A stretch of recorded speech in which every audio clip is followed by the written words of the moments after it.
it had gotten to Wayne Gretzky, who at the time was coaching, yes, Wayne Gretzky? the great one, yeah.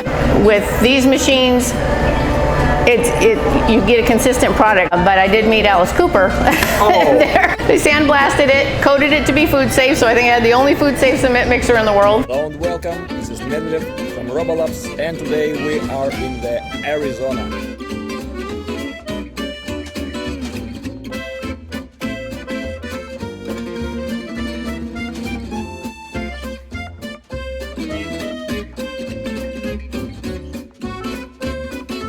So this is Diana. Can you tell me when you start your popcorn business? Well, I've been making caramel corn for over 30 years, but I didn't start the business until about 12 years ago.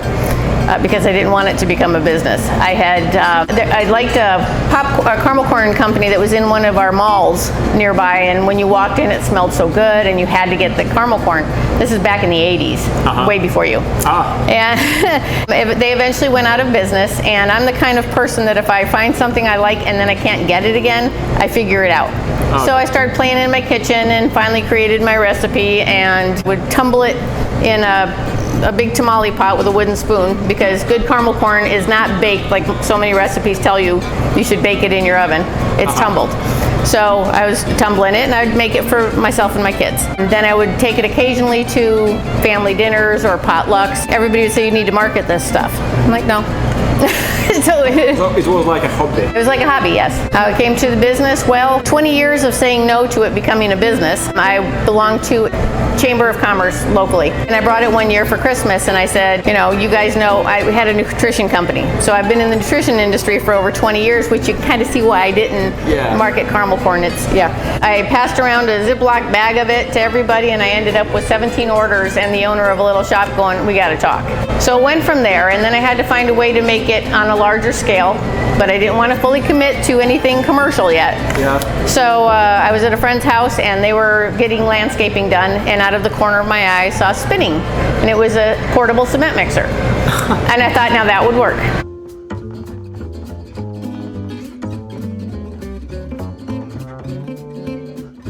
That's better than doing this all the time. For sure. Yeah, so I found a place downtown that took the drum, they sanded it, it was new. They took it down, they sandblasted it, coated it to be food safe, so I think I had the only food safe cement mixer in the world. Another friend did welding, he put another couple ribs in there, so now I had 2 pots of sauce going on the stove, had my Ron Popeil glove on, you know, in there breaking it up until it would tumble, and so I could make more at a time. And when I was in that phase of it, it had gotten to Wayne Gretzky, who at the time was coaching, Wayne Gretzky? the great one, yeah. It's like the greatest hockey player. Yes, he was the coach for our Coyotes. And a glass company that always replaced their glass happened to be one of my customers, and they gave him a bag for Christmas. And so I got a phone call saying I'd like this in the arena. Well, at that point, I'm doing it at home in a cement mixer, which, by the way, every kitchen needs a cement mixer. It's just beautiful. But that was the final push to get me into a commercial kitchen. And so then I did that about 12 years, and the rest has been 3 moves later. We're here now, and we've been a vendor for the Coyotes. We've been a vendor for the Phoenix Suns, the Mercury, the Cardinals, everything. And almost every sport team. Right, our product is in the airport stores and things. So. Oh, in the airport? In the airport. How did you feel yourself when you had that call from Wayne Gretzky? Every producer wished to have the same customer. Well, he actually, by the time I was commercial and actually a vendor for the Coyotes, I did not get to meet him. He had retired from being the coach there. But I did meet Alice Cooper there. This is another story. Yeah, it's another story, but the stand was right beneath his suite, and then the rest is history. I've just been meeting some really wonderful people who love my product. So I was very surprised when I typed your name, 2Di4. 2Di4 Gourmet. In the Google Maps, I found that picture with the 1000 in the world concrete caramel popcorn pot. Another one very interesting link, it was Alice Cooper loves it.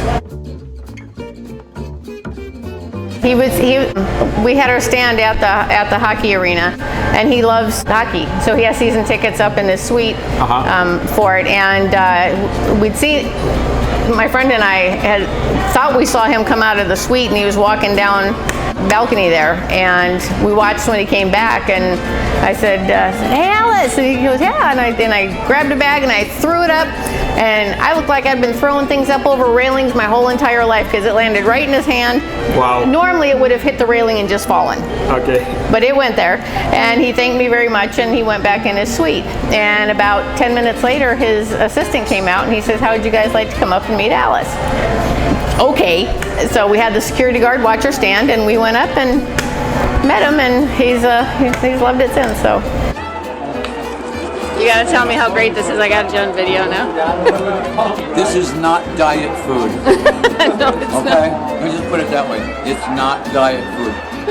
But it is pure addictive. Thank you. Okay? It's You good to just have, made my but day. It's a good addiction. Thank you. As you should say, caramel corn to die for, a good addiction. A good addiction? So a lot of different types of the popcorn here. Yes. It looks like you have big range of the popcorn. Right. Can you tell me what is the most favorite for the customers? Our most favorite is actually our flagship product, which was just plain caramel corn, nothing mixed in. That's what I made most of the time. We do have it with all the different nuts, peanuts, pecans, cashews, and then a mix of them is called Confused, which is a confusion of all the nuts. We've got some, if you wanted to see what they were. This one up here, Windy City, for our Chicago fans that like the caramel with the cheddar. And then this one down here is Phoenix Heat, which is the spicy version of it for our locals that, you know, love the heat. Phoenix Heat, okay. Phoenix Heat, yep. We've got a mix with the caramel in the kettle. We've got a mix with green apple, so it tastes like caramel apples. We've got, of course, kettle. Everybody's got that. Lots of cheeses. We got one called Butter Crunch. We've got an apple cinnamon. A little bit of everything, and we're trying to keep it toned down a little bit so because you can easily end up with way too much.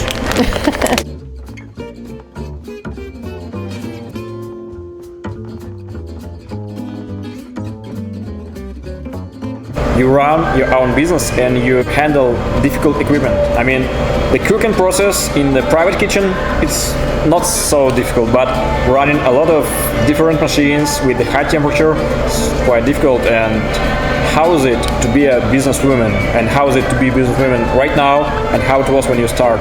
Oh, well, right now is a little bit tough just because of all the COVID stuff going on right now. We've had some issues with, you know, sales, and a lot of people are having a hard time with their business. But, you know, I'm 59 years young, and I think I'm doing okay. It's a lot of work. It is. There's like 7 days a week.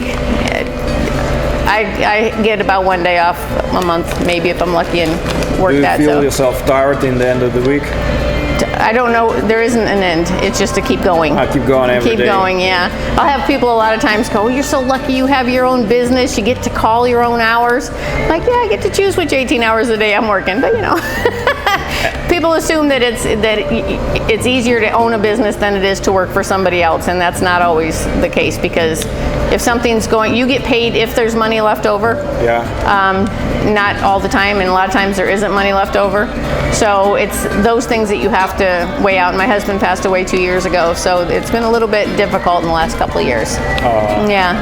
Could you tell me, as I understand, you not only work in this location, you're also doing some catering? Well, I'm working catering for, not necessarily with the popcorn, we're doing some meals for seniors.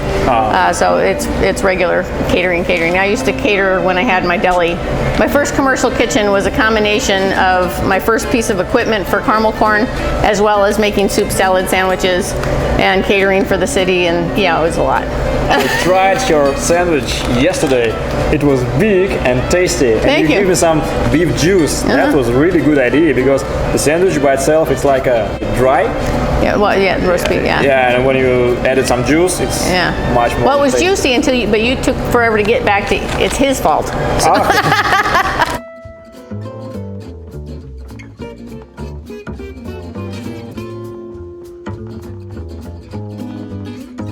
Could you tell me, you bought our machines in 2017, I guess.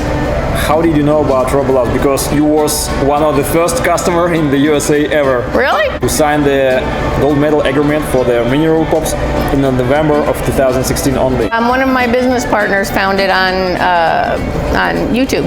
Okay. And he sent it to me, and I was like, I have to have that. I have to have it, because the way the caramel corn is typically made with most common machine, you know, it cooks it right and tumbles it right, but you have to finish everything by hand, and that's where human error comes in. So if you've got more than one employee, you can usually tell where somebody made this batch and somebody else made that batch based on how they finish it by hand.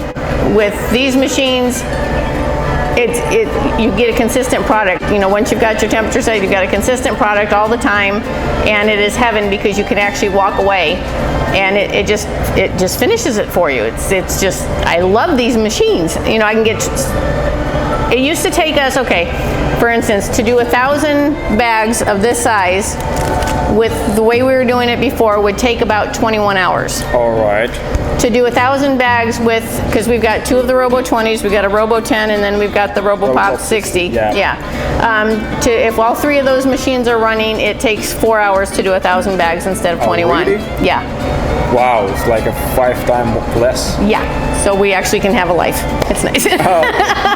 So I fixed almost all issues with the machines. Right. I wish you good luck, stay safe, and wish you good profit. Oh, thank you. You too. Okay. Safe driving.